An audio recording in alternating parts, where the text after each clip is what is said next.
السلام علیکم ورحمۃ اللہ۔ بنی اسرائیل کے زمانے کی بات ہے کہ ایک بستی میں ایک بہت ہی نیک اور پرہیزگار عابد رہا کرتا تھا۔ وہاں کے تمام لوگ اس عابد کی بہت عزت کرتے تھے۔ اس بستی میں ایک اور آدمی بھی تھا جس کا معاملہ بالکل الٹ تھا۔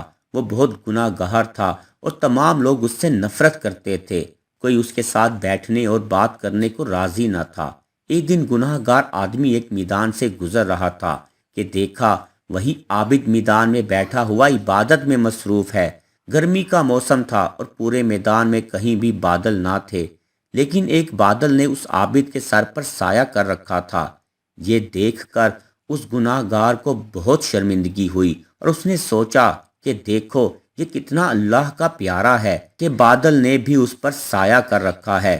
یہ سوچ کر وہ گناہ گار اس عابد کے پاس جا کر بیٹھ گیا اور سوچا ہو سکتا ہے اس عابد کے ساتھ بیٹھنے سے ہی میری بخشش ہو جائے۔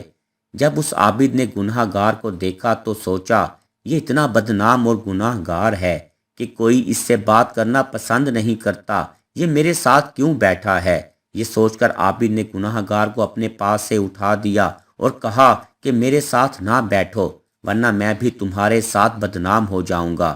یہ سن کر وہ گناہ گار وہاں سے اٹھ کر چل دیا، لیکن بادل کا ٹکڑا جس نے عابد کے سر پر سایہ کر رکھا تھا وہ بھی ساتھ چل دیا۔ اسی وقت غیب سے آواز آئی کہ اللہ نے گناہ گار کے سارے پچھلے گناہ معاف کر دیے ہیں، کیونکہ اسے اپنے گناہوں پر شرمندگی کا احساس ہو چکا تھا، اور عابد کی ساری عبادت ضائع کر دی گئی ہے کیونکہ اس نے غرور کیا تھا۔ اللہ تعالیٰ سے دعا ہے کہ اللہ ہمیں سمجھنے اور عمل کرنے کی توفیق فرمائے۔ آمین۔